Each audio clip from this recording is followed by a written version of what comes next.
Why does the resolution of election disputes in Southern Africa hold the key to stability and democracy in the region? In Zimbabwe, a storm of controversy currently swirls around the recent election results, drawing attention from both regional and international observers. At the heart of this dispute are the two major political parties, the ruling ZANU-PF and the former opposition party, the Citizens Coalition for Change, CCC, though now he's suspected to be the leader of the Blue Movement. Each claims discrepancies and irregularities in the electoral process. The primary contention points to allegations of voter suppression and manipulation of ballot counts, issues that echo past concerns in Zimbabwe's electoral history.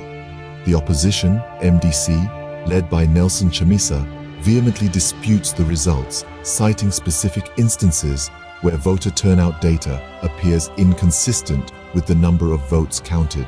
On the other side, ZANU-PF, under President Emmerson Mnangagwa, defends the integrity of the election, attributing their victory to legitimate support from the populace.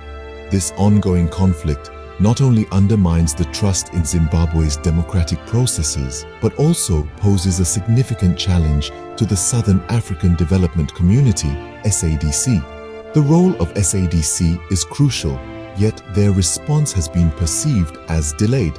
This has raised questions about the effectiveness of regional bodies in managing and resolving electoral disputes.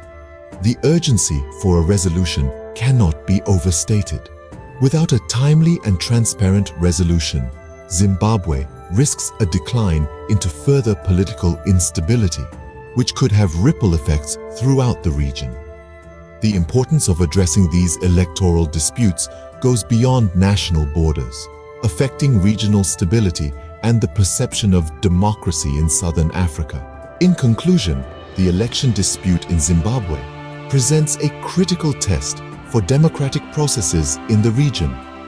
The involvement of key parties, the allegations made, and the response of regional bodies like SADC are all central to understanding and resolving the situation. Ensuring a swift and fair resolution is not just about one country, but about maintaining peace and democracy across Southern Africa.